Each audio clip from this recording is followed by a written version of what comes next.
Bonsoir à tous, ravi de vous retrouver pour ce nouveau journal. Nous sommes le mercredi 24 novembre, voici les titres de cette édition.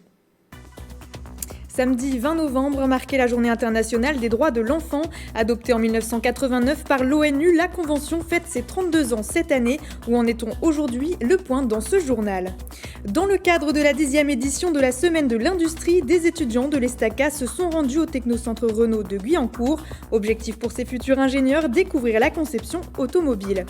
Et puis à un mois de Noël, vous êtes nombreux à avoir commencé vos achats pour l'occasion. Quelles sont les tendances 2021 en termes de cadeaux? Nous sommes allés à la rencontre de parents et de grandes enseignes. La réponse dans cette édition. Mais avant de développer ces titres, le verdict de l'affaire de la sextape de Mathieu Valbuena est tombé ce mercredi 24 novembre. Reconnu coupable de complicité, de délit de tentative de chantage, Karim Benzema était condamné à 1 an de prison avec sursis. Il devrait également s'acquitter d'une amende de 75 000 €. Un jugement rendu par le tribunal correctionnel de Versailles. L'attaquant du Real Madrid devrait faire appel. Les 4 autres prévenus ont également été condamnés. On reste sur une page judiciaire avec l'interpellation ce mardi 23 novembre de 13 militants appartenant au mouvement d'ultra-droite Recolonisation France. Ils sont soupçonnés de vouloir constituer un groupe armé. Ces derniers ont été placés en garde à vue pour 48 heures. Ces interpellations menées par un juge d'instruction de Marseille sont intervenues dans toute la France, notamment dans les Yvelines, car parmi eux se trouvait un colonel de gendarmerie en poste dans le département. Pendant les perquisitions conduites chez les suspects, des armes, des gilets pare-balles et un exemplaire de Mein Kampf ont été retrouvés. L'enquête est dirigée par le parquet de Marseille. Je vous le disais en titre, l'Organisation des Nations Unies fête ses 32, la Convention fête ses 32 ans, la Convention internationale des droits de l'enfant. Elle a pour but d'assurer le droit à la vie, à la santé ou encore à l'éducation. Le but, faire entendre leur voix, quel que soit l'endroit dans le monde où ils se trouvent. Et c'est dans ce cadre que les enfants étaient invités à l'hôtel de ville de Montigny-le-Bretonneux cet après-midi pour fêter leurs droits. Mathilde Francou s'est rendue sur place, regardez. Une journée pour sensibiliser aux nombreuses injustices subies par les enfants en France et dans le monde. À Montigny-le-Bretonneux, les enfants étaient nombreux ce mercredi 24 novembre à l'hôtel de ville. Au programme des animations de sensibilisation menées par les équipes d'animation des accueils de loisirs et du conseil municipal des jeunes, comme des plaques où les enfants pouvaient dessiner ce que représentent leurs droits à leurs yeux. C'est les droits que normalement tous les enfants devraient avoir. Être soignés, avoir une nationalité, être protégé, avoir une famille, avoir le droit de s'exprimer. Tous les enfants ont le droit d'aller à l'école. Tous les enfants ont le droit de manger à leur faim et de boire. On a tous droit à une famille. On a le droit d'avoir une nationalité. Les enfants pouvaient également planter des fleurs aux couleurs de l'UNICEF et de l'Organisation des Nations Unies au pied de l'arbre des droits de l'enfant. Il y aura donc ces 3 lettres, donc Convention universelle des droits des enfants, qui vont être, fleuries aux couleurs de l'ONU et de l'UNICEF, donc bleu et blanc. Et pour avoir une trace visible des droits des enfants sur cet arbre. Des quiz, des mots mêlés ou encore un memory pour en apprendre plus sur leurs droits. Un enjeu important pour la ville de Montigny-le-Bretonneux qui fait partie du réseau Ville des enfants depuis 2017. Nous considérons à Montigny que la jeunesse est une richesse importante pour le pays, pour l'avenir, et qu'on doit vraiment beaucoup investir pour nos enfants, pour la jeunesse.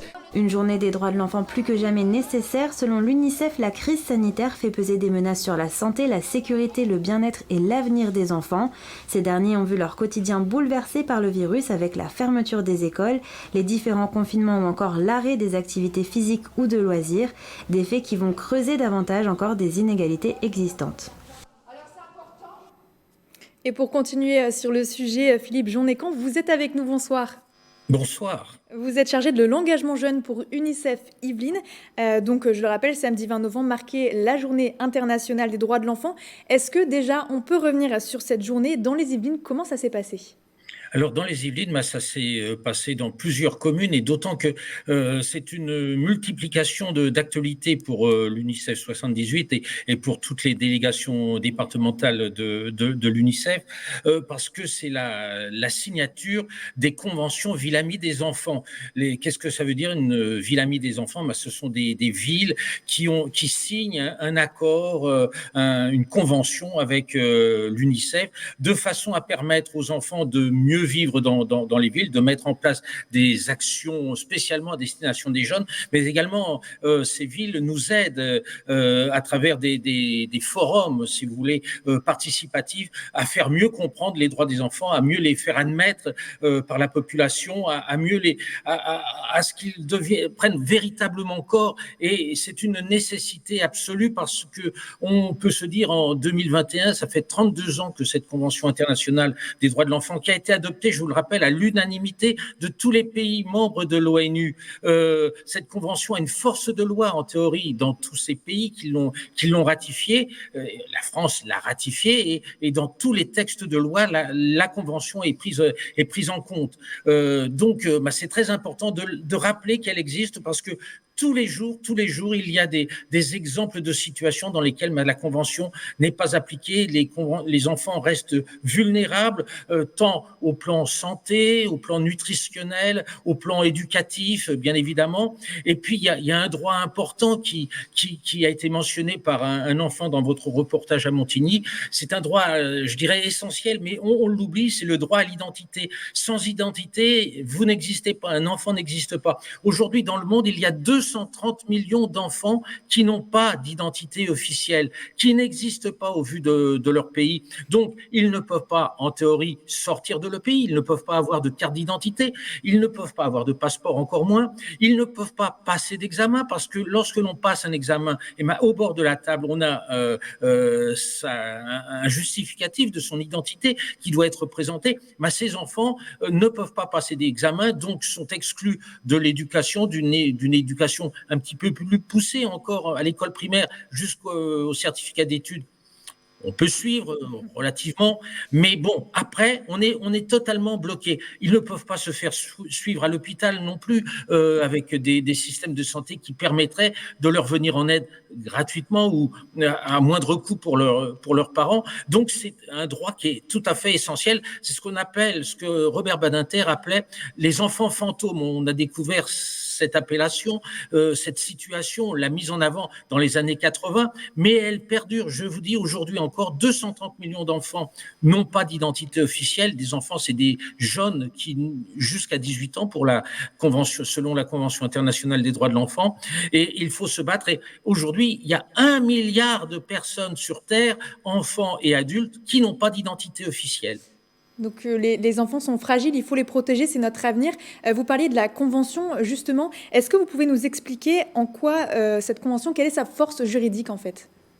Comme je l'ai dit, la force juridique de cette convention, c'est formidable parce qu'avant, il y avait des paroles moralisatrices pour le bien-être des enfants, des lois, des discussions sur les droits des enfants, etc. Mais ça n'avait pas force de loi, il n'y avait aucune contrainte qui était suivie. Aujourd'hui, cette convention a force de loi normalement. Par exemple, en France, elle a été ratifiée en 1990 par la France et tous les articles du Code pénal, du Code civil, prennent en compte, ont ajusté leurs différents articles avec cette Convention des droits de l'enfant. Un article de loi aujourd'hui ne peut pas aller à l'encontre de ce que dit une convention. Une convention est supérieure à la loi française à la limite. Je voudrais parler avec vous aussi de la crise sanitaire qu'on vit depuis un peu plus d'1 an et demi maintenant. Comment cette crise impacte les enfants ? Je pense notamment, on l'a entendu dans le reportage précédent, à l'accès à l'éducation avec la fermeture des écoles et parfois l'impossibilité de suivre des cours à distance.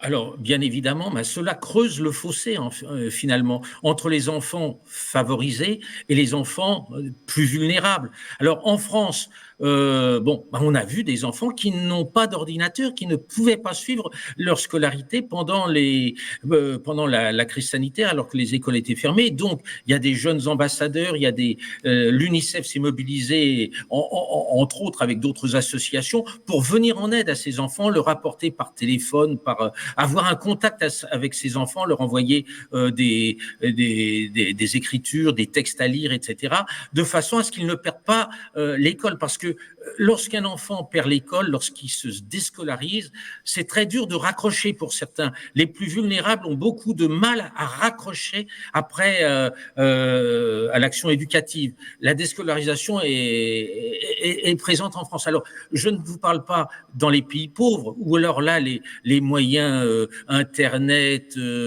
sont vraiment très, très, très limités. Mais ce sont des enfants qui sont totalement déscolarisés, qui ont été totalement déscolarisés et qui ne vont plus aller à l'école.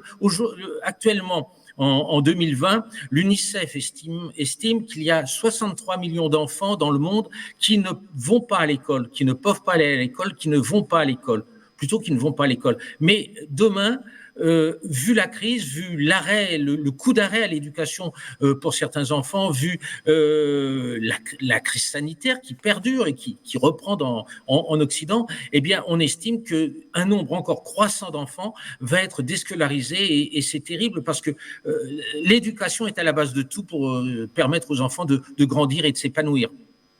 D'où le fait qu'il est important d'honorer les droits des enfants chaque année, j'imagine, avec cette journée.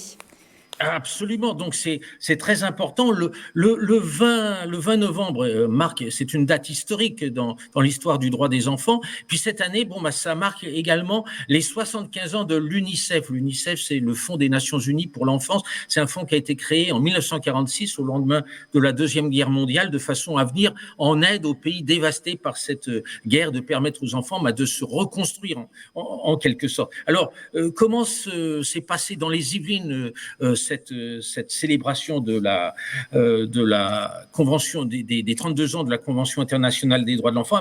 Plusieurs municipalités ont éclairé leur hôtel de ville en bleu le 20 novembre. Le bleu, c'est la couleur de l'ONU, la couleur de l'UNICEF. Je veux citer Elancourt, Andrézy, Noisy-le-Roi et la ville de Carrières-sous-Poissy, dans laquelle je me trouve aujourd'hui.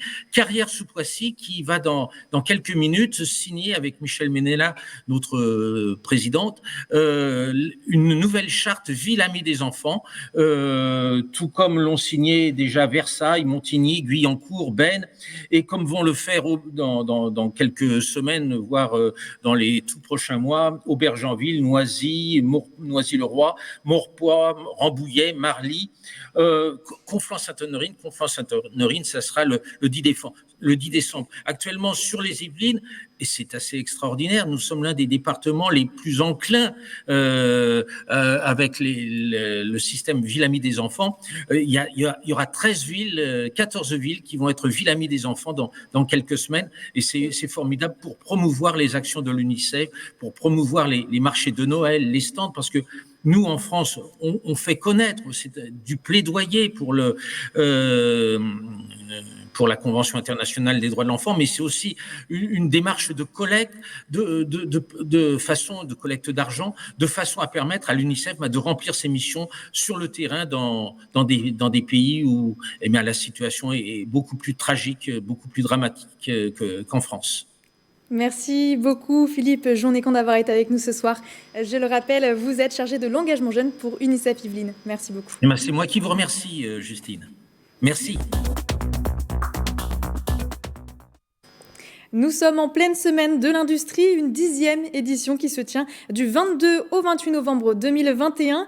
Dans ce cadre, 15 étudiants de l'ESTACA, l'école d'ingénieurs de Montigny-le-Bretonneux, ont pu visiter le technocentre Renault de Guyancourt. Ils ont découvert le cœur de l'ingénierie du groupe automobile. Le reportage de Nicolas Dandry. Les secrets de la conception des enjoliveurs des roues des véhicules Renault, c'est ce qu'ont pu découvrir ces 15 étudiants de l'ESTACA de Montigny-le-Bretonneux.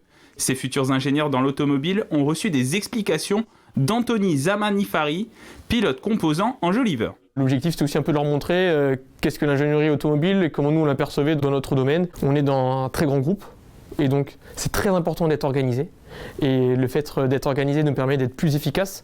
Et c'est des points que je voulais montrer pour eux parce que c'est la particularité d'être rigoureux dans l'entreprise, c'est quelque chose d'essentiel. Je trouve que ça nous permet d'avoir une vision sur qu'est-ce que le métier d'ingénieur, parce que quand on est à l'école, c'est assez abstrait au final. Ça nous a permis de mieux comprendre l'environnement de travail chez Renault pour les ingénieurs et aussi de voir du coup tout leur processus de travail. Il y a vraiment déjà 10 000 personnes qui travaillent sur le site, plus 120 000 personnes autour du monde qui vont en grande partie tous travailler sur un même produit. Ce moment d'échange s'inscrit dans le cadre de la visite du Technocentre par ces étudiants de l'école d'ingénieurs de Montigny-le-Bretonneux, un événement organisé durant la semaine de l'industrie, un rendez-vous incontournable pour l'Estaca dans ses relations avec les entreprises. Ça permet pour eux de se projeter, de pouvoir poser des questions à un intervenant qui finalement est un peu leur projection du futur. Ça leur permet aussi de comprendre les rouages de l'ingénierie, de leur futur métier. Découverte des futurs véhicules du groupe Renault, des dernières innovations technologiques dans le secteur automobile, cette visite du Technocentre a pu confirmer la vocation de ces 15 étudiants de l'Estaca. Ce sera un nouvel établissement et une nouvelle filière dans le monde de l'enseignement supérieur de Saint-Quentin-en-Yvelines. L'école supérieure d'agriculture va s'implanter sur le territoire pour la rentrée scolaire 2022. Une conférence au Ski Cube s'est tenue ce mercredi matin pour annoncer ce projet. Une école basée historiquement à Angers élargit sa présence en s'installant en région parisienne. Elle sera située à Guyancourt et proposera 2 cursus de formation, ingénieur et bachelor agroécologie et système alimentaire. On écoute à ce propos le président de l'ESA et le conseiller communautaire de Saint-Quentin-en-Yvelines, délégué à l'enseignement supérieur, au micro de Patrick Jacques de Dixmude et Nicolas Dandry. Nous allons accueillir au début une centaine de jeunes dans ce bâtiment pour monter rapidement à 300 dans les 2 ans. Et les débouchés de l'ESA sont très très divers. On a peu moins entre 5 et 10% de jeunes qui reprennent une exploitation à la sortie de l'école. Et toutes les autres jeunes vont vers soit les organisations agricoles, soit vers la recherche, soit vers l'agroalimentaire. Et là, c'est un effectif important qui va vers les entreprises agroalimentaires. Une école comme l'ESA, c'est de l'agriculture, c'est de l'agroalimentaire, c'est du développement durable. Donc c'est un très large panel au niveau innovation qui s'insère parfaitement dans un territoire comme Saint-Quentin-en-Yvelines. En politique, à présent, dans le cadre des élections présidentielles à venir, une réunion publique était organisée ce mardi 23 novembre à Houille. Le but, réunir les comités de soutien yvelinois à Emmanuel Macron. L'événement s'est tenu salle René Cassin en présence de la ministre Nadia Hay et des maires du territoire. Dune d'espoir, c'est une association yvelinoise. Elle donne l'occasion à des personnes à mobilité réduite de pouvoir participer à des courses ou des randonnées au moyen d'une joëlette. C'est un fauteuil monoroue accompagné de brancards permettant de faire rouler ou de porter l'engin. Dimanche 14 novembre, une course s'est déroulée à Vélizy. Hugo et Gabriel, pilotes de joëlette, y ont participé. Le reportage de Mathilde Francou et Céline Charles. Hugo et Gabriel se préparent à partir pour une course de 10 km, mais ils ne sont pas seuls. En situation de handicap, ils ont besoin de leurs coéquipiers pour pousser leur joëlette, sorte de fauteuil roulant tout-terrain. Une joëlette est donc un engin à une roue qui permet d'emmener des jeunes à mobilité réduite sur les routes, dans les forêts, dans les montagnes, dans les collines. Il faut une personne qui pousse, une personne qui tire, et on fait avancer la joëlette, et on se relaie entre coureurs. De participer à ces événements sportifs en se dépassant et de manière collective, ça me paraît être la meilleure manière pour apprendre à vivre ensemble. Pour lui, c'est super intéressant parce que comme sa maladie en soi, c'est un manque d'énergie. Il sait qu'il ne peut pas faire de sport, qu'il ne peut pas courir, qu'il ne peut pas déployer de force dans l'activité sportive. Il est conscient que le fait qu'on court pour lui ou qu'on court avec lui ou qu'on fasse du vélo, ça apporte de l'énergie et ça apporte de l'énergie financière et physique et mentale. Ces membres habitués ou débutants de l'association Dune d'espoir permettent à des personnes handicapées de faire des courses habituellement réservées aux valides. 35 kilos à pousser, c'est physique, mais ses accompagnateurs n'ont qu'un challenge, faire sourire le pilote. C'est un effort collectif puisqu'on se relaie autour de la Joëlette avec le pilote et on part ensemble, on arrive ensemble. Donc c'est aussi ça qui fait la force de cet exercice. On se dit que si un dimanche matin on doit se lever pour aller courir, autant le faire de façon joyeuse. Souvent quand il n'y a pas le soleil, on se dit que le soleil il est là, il est dans nos cœurs, dans le cœur des enfants et dans leur sourire. Voilà. Des sensations qui plaisent aux pilotes. J'ai jamais fait de la Joëlette et c'est sûr que ce sera trop bien. Le sourire du jeune, vous voyez, le sourire du jeune donne de l'énergie à tous les coureurs. On chante, on crie, on fait les fous. Il était super content. Il y a le fait de faire partie d'un groupe. En fait, on le voit, parce qu'il court, il y a tout le monde qui dit « Allez Hugo !» C'est beaucoup de bonheur. Une activité de partage pour tout le monde grâce à la Joëlette et qui se déroule tout au long de l'année dans les Yvelines et en dehors avec Dune d'espoir. Et on termine ce journal avec les fêtes de fin d'année qui approchent. Les grandes enseignes se sont parées de leurs plus belles décorations et les Français ont commencé à faire leurs cadeaux. Mais quelles sont les tendances sous le sapin à l'approche de Noël? Qu'est-ce qui fait rêver petits et grands cette année? Mathilde Francou a mené l'enquête, regardez. Après un Noël marqué l'année dernière par la crise sanitaire, la course aux cadeaux et aux jouets est bel et bien lancée. Malgré quelques ruptures de stock, la pénurie due à des retards de livraison n'a finalement pas eu lieu. Et selon l'enseigne King Jouet, 56% des parents ont déjà commencé leur premier achat. On n'a aucune contrainte cette année particulière due au Covid comme l'année dernière, choses comme ça. Donc cette année, les gens sont au rendez-vous, la magie est au rendez-vous, donc tout va se passer parfaitement. Cette année, sous le sapin, les héros reprennent du service. Dans les grandes tendances, on retrouve les jouets Harry Potter, Marvel ou encore Pat' Patrouille, qui connaît un très grand succès auprès des tout-petits depuis la sortie du film cet été au cinéma. Alors, pour Noël cette année, à la Grande Récré et dans Jouets plus particulièrement, vous allez trouver tous les produits Harry Potter, puisqu'on fête les 25 ans de l'univers. Vous allez avoir tout ce qui est Pat' Patrouille, les licences Pat' Patrouille. Les licences sont fortes, en fait, de manière générale cette année. Tous les super-héros avec tous les films Marvel qui sortent. Lors des différents confinements, les familles ont passé plus de temps à jouer ensemble. Les jeux de société et les puzzles se retrouvent donc en bonne place dans les rayons, tout comme les jouets éthiques et éco-responsables qui gagnent du terrain chaque année. Je sais pas, on regarde un petit peu partout. Quelque chose qui est en bois, qui est naturel, qui ne contient pas des produits nocifs, il n'y a pas de peinture et tout ça. Et malgré la hausse des prix des matières premières à cause du transport, les jouets ne seront pas tous impactés de la même façon. Une situation qui profite aux jouets français. Ils représentent 15% des ventes globales depuis le début de l'année. On retrouve par exemple l'indémodable Sophie la girafe, déclinée en peluche, doudou ou jouet ludique. C'est la fin de ce journal. Merci à tous de nous avoir suivis. Très bonne soirée sur TV78.